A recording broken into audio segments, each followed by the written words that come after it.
My brother got married in Jamaica 6 years ago. It cost me $2,300 for the week plus a week off work unpaid. It's not really a huge deal. I love my brother and I wanted to be there for him. I had a great time and actually met the woman I'm currently dating there at the resort. So it's been 6 years and my sister-in-law is pregnant. It was a huge surprise because they were planning on waiting a while. Now they're planning another wedding. I asked him why and he said he wanted to renew their vows before the baby came. I said that was cool but that I wouldn't be attending. I'm busy with work and my own life. He said he wanted me there. I said no. He said it was important to him I be there. I said that I already attended his wedding once and that was plenty. If he wanted me to go to his second wedding, he would have to pay me for my time and for my trip home. I live and work in the Bay Area and our family is from Raleigh. He finally admitted that the first wedding was a sham. They got us all out there for a party. I told him to get lost. My mom called me to tell me I was being a jerk not coming to the wedding. I said I would go if my brother covered my expenses. She said I was being ridiculous. I said he was being a narcissist if he thought 2 weddings were needed. She would not relent. She started bugging me and calling me out on our family Facebook group. I told her and my brother to leave me out of their goofy damn wedding plans. Everyone started dogpiling me about not being there for him. I reminded them that I was his best man at the first wedding. Nope, not good enough. I had to be there for this because of family. I'm the only one who would have to take a flight for the wedding. I told everyone to leave me alone and muted the group to avoid any further discussion. Then they started calling me. I finally just started telling everyone that I wouldn't go unless they paid for this wedding and my time at the previous one. That just made people angry. So I told the truth. I said that the first wedding wasn't real and that my brother wasn't married and that he was probably only getting married because our family trust excludes kids born out of wedlock. It's not a lot of money, but it covers a full 4-year degree or provides a grant to start a business. We cannot live off the money forever or anything. So this started a massive fight since many people had been upset about a destination wedding the first time and lots couldn't afford to go. They felt excluded and made fun of. And now the people who did go are angry they blew money on a party. And don't get me started on the gifts. So this has caused a lot of stress for them. He called to yell at me for outing him. I said he was a dumb idiot for not just quietly going to a justice of the peace. He said his wife is hormonal and wants a real wedding. I think they faked his first wedding to get both sets of religious parents off their backs for living in sin, and now his wife has a change of heart due to her unexpected pregnancy. I don't need to see a second wedding. Am I the idiot? So they lied to every wedding guest and had a fake wedding to avoid living in sin, had a baby out of wedlock, and now want everyone to come back for a not fake wedding so they can get trust fund money. Quite the Christian household. You are not the idiot. Your brother, his wife, and your mother are for pushing this absurd fantasy on everyone else. Tell him you'll be attending his third wedding to his second wife, but you won't be buying gifts. I'm guessing the brother is a moron. He didn't think things through, or he thought he could scam the family into giving lots of expensive gifts a second time. The audacity to rag on his brother for not being able to attend the vow renewal 6 years after the destination wedding, knowing the first was not a legal ceremony. Then, to get your family involved to rag on OP after he confessed to OP the real reason for the vow renewal. He should have taken the loss and moved on. OP's brother is definitely a few sandwiches short of a picnic. Yeah, having a sham wedding and then letting the cat out of the bag by saying, hey, let's do it again. It sounds like they screw around and find out. Sister-in-law got her wedding, now they can go to the courthouse and make it official. They can even throw a small party if they want, but this expectation that everyone shows up for a real wedding after lying to everyone about the first one is absurd and selfish. OP, don't waste your time with the loser. So yesterday, my boyfriend, 20, and I, 22 male, were looking after my niece, teen, because her mom is a nurse and got called into work. While she was over, we decided to make some food. I'd just taken the tray out of the oven, and my niece accidentally leaned her arm on it, burning her. My boyfriend quickly rushed over and started to help her treat it. I won't explain why, but my boyfriend has much experience dealing with burns and knows what he's doing. While that happened, I texted my sister to tell her what happened, that my boyfriend was tending to my niece and that she would be okay. About 20 minutes later, my sister turned up at my place and rushed to see her daughter. She was obviously worried and was inspecting the burn. After she calmed down, she turned to me and asked why I let my boyfriend treat my niece instead of waiting for her to come since she's a nurse. Honestly, I was taken aback and didn't know how to respond. Her daughter was okay, so I didn't know what the problem was. Later, my boyfriend told me that it's never a good idea to leave a burn and that it needs to be treated right away, even small burns. My sister kept telling me I was irresponsible for letting someone who wasn't medically trained treat my niece.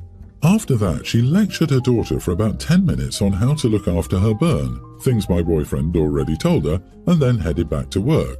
She was also insulting and just glared at me and my boyfriend when she picked her daughter up. Today, our parents called to ask me why I couldn't look after my niece because her mom got called out again.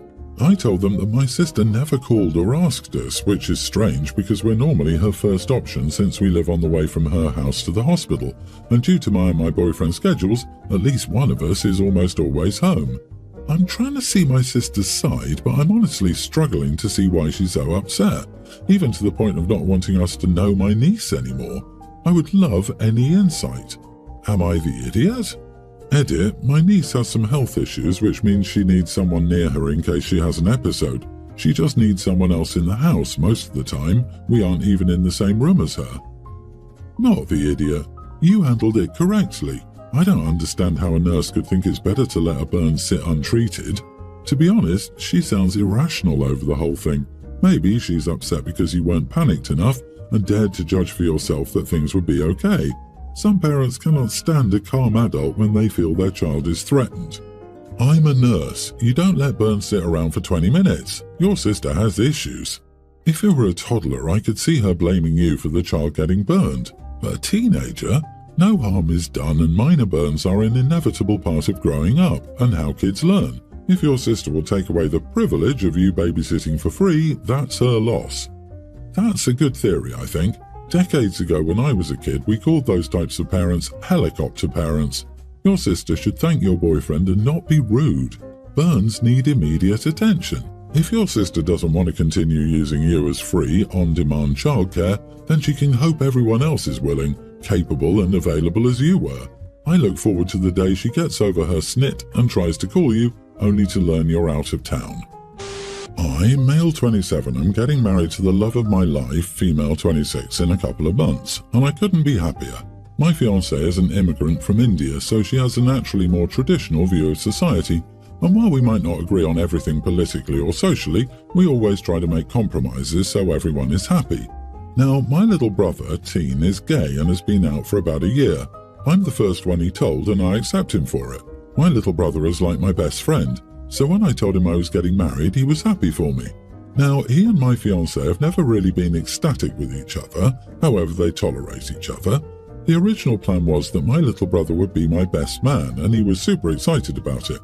But a little while ago, my brother started dating one of his best friends, a male teen, and he's a nice kid. I like him, but my fiancée not so much. My brother asked if his boyfriend could go as a +1 with him to the wedding, and I didn't mind this at all since there won't be a lot of kids his age there, so I thought it might be nice to have someone he knows there. When I brought this up to my fiancée, she was livid. She hated the idea of him bringing his boyfriend to the wedding. Now, while my fiancée doesn't hate gay people, she doesn't really support them either.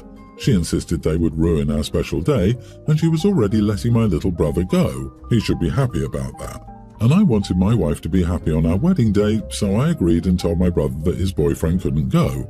I tried to explain this to my brother, but he was equally, if not more, angry at me than my wife was. He called us bigots and was sick of pretending that he liked her for my sake. He called us homophobes and said he won't go to a bigot's wedding. Now he refuses to go at all, which I'm upset about because I really wanted him to be my best man. I love him and his boyfriend, but the day isn't about me. I want to consider my fiancé's wishes so we can both have our dream day. I also really do want my brother to go to my wedding. It means so much to me. So, am I the idiot for not letting my little brother's boyfriend come to my wedding? As a gay man, you are the idiot. You're letting your future wife's hatred, and I'm going to call it that, hatred, be more important than your love and acceptance for your brother. You're marrying someone who sees your little brother as less than her. Already letting him go? She can get lost. He's your little brother. He should be there with his boyfriend. Ask him how she treats him when you aren't around. I dare you. What would she treat your kids like if they turned out gay? The whole thing is just horrifying. This is not the kind of thing you overlook in a relationship. It's not equivalent to someone leaving hair in the sink or leaving the toilet seat up. This woman hates OP's brother and will do everything in her power to exclude him, and OP is willing to go along. It's disgusting. I wish I could give OP's brother a big hug. The kid doesn't deserve to be treated like this. OP has chosen the wrong side. My son, a young teen, has been asking for a dirt bike for 3 years, and this year I could finally afford one. It was delivered yesterday morning. I didn't tell my son, so it was a surprise. It cost me almost $2,000. I told my husband point blank that no one was to touch my son's dirt bike. I made this point clear because his buddy lives next door and has 6 boys, ranging from 7 to 16. He said he completely agreed and didn't want anyone to touch it either. I ordered it 2 months ago, so that's when we had the discussion. So my son gets home and his stepdad, my husband, and I give him his dirt bike. The kid was so damn happy that he cried. He immediately started riding. I go indoors to start dinner and get the dishes done. I'm indoors for roughly 45 minutes when my son comes in, slamming doors, crying, etc. I ask what's going on and he tells me that my husband's friend's son, Tween, crashed the dirt bike, ripped off the front tyre, bent the handlebar back and slammed the door. I follow him into the bedroom and get him relatively calmed down enough for him to tell me that my husband told him, "This stuff happens sometimes, you live and learn, some stuff gets broken, it's not a big deal." And it was him who told my son to share the damn dirt bike. I immediately threw my shoes on and went downstairs in full mama bear mode, admittedly. I walk up to my husband and his friend who's standing by the bike and ask him who's paying to cover the cost of fixing the bike. His friend doesn't say anything and my husband tells me, "It'll have to wait, no one can afford it right now." I lost it. I told him that he was the damn idiot who went against our agreement and he shouldn't have told my son to share his bike, and that stupid kid had no business touching my son's bike to begin with. Neither of you forked over a dime toward the cost, so it's pretty ballsy of you to make decisions about it. He said he forgot our agreement and didn't think it was a big deal and that my son should have just said no. My son told me that he said he didn't want to. At some point I heard crying behind me and I turned, and the friend's son was standing behind me crying. I comforted the kid. I told him it wasn't his fault and that it was the adult's fault for thinking he was big enough to ride it. He calmed down, but my husband and his buddy are calling me a psycho. Am I the idiot for flipping out and making a kid cry over breaking my son's brand new dirt bike? Edit, the kid was fine by the way. He tried to hit a jump, chickened out and bailed on the bike after revving it to full throttle, so the bike slammed off a tree. He's not injured. I didn't realize the kid was standing there. I probably would have noticed if I paid more attention, but I didn't see him anywhere in the vicinity when I started going off. Not the idiot. Tell them they will see a damn psycho for real if the bike is not replaced. Have your husband tally up what he can sell of his stuff to replace the bike. The poor kid wanted it for 3 years, and Dad let his friend's kid wreck it in 1 hour. It's not even his freaking dad. I'm so angry at the audacity of this man-child and his stupid friend. They must figure it out. Sell their man toys and pay for the kid's bike. I don't care if that's their tools, Pokemon collection, game systems, or whatever. They broke the kid's bike. They now lose their toys. Idiots. I have a feeling, based on both the husband and friend's father, plus only this context to go on from OP, this won't be done, at least not anytime soon. If the response was, deal with it later, no one has the money, I'm almost certain that no money will ever be put towards this replacement. Honestly, why are you with this loser? He disregards you and disrespects you. Your husband has shown he doesn't care, so take them to court now. I, a teen female, have recently been in quite a dilemma. My sister-in-law, 28, has recently announced her pregnancy to the family. Everyone was overjoyed and we had a little get-together as a family. My family lives in a sizable house and my brother, 29, has since moved back in to live closer to our parents and for his and sister-in-law's baby to be near our parents. So recently my sister-in-law has been bossy around the house, mostly towards me. It started with small things I didn't mind, like getting her some water or reaching something high up that she couldn't reach. But then it started to transition into different things, such as she would make me massage her feet, which I always decline for I don't feel comfortable touching others, and she would always call me unreasonable and overreacting and say that she's pregnant and needs help. I told my brother about this, and he just chalked it up to her hormones acting up, so I dropped it. Last Friday, I had this important research paper to submit, and I was in busy mode that day and didn't really pay attention to anyone around me. I was wearing my headphones and didn't hear my sister-in-law walking into my room and demanding I wash the dishes downstairs. I told her I was busy and would do it later, but she flipped out for some reason and called me a slur and said she's pregnant and I need to help her, and I said I just needed 2 hours, but she just walked out. Finally, I went down and didn't notice the time. It had been 3 hours and I heard commotions downstairs. My sister-in-law was crying, telling the family I hit her and called her names. I didn't know where that was coming from because I never did anything wrong, so I told everyone what really happened, and yet they sided with her because she was pregnant, and she told me for some damn reason, "You're probably jealous your brother gives me all his attention now." My brother and I used to be close, and since he married her, he hasn't had time for bonding, and he has to work. My brother was at work while all this was happening, and something just boiled up inside me instantly. I told her not everything was about her and her pregnancy, and she started with the crocodile tears, but I didn't care. I stormed out and just went for a walk. Nobody has yet to talk to me, and I don't know what to do because I feel like I'm the idiot. Not the idiot. Do you have anyone you can talk to about what's going on in the household, like a teacher or counsellor? I'm concerned for your safety and worried about how your parents are handling the situation. This woman falsely accused you of assault. That is a big deal. Your parents have an obligation to ensure you have a safe home to live in. Your job is not to do whatever your sister-in-law wants. It's to be a kid.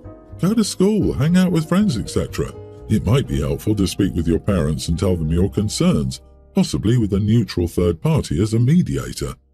Exactly. She's making things up to turn her family against her, and she's the kid. These are very dangerous accusations. I wonder if the brother moved back in because he can't take her behaviour alone. OP, pick up your phone and record video of every interaction with her from now on. Every interaction, every time she approaches you. Get a camera for your room too. She's the idiot and will only get worse.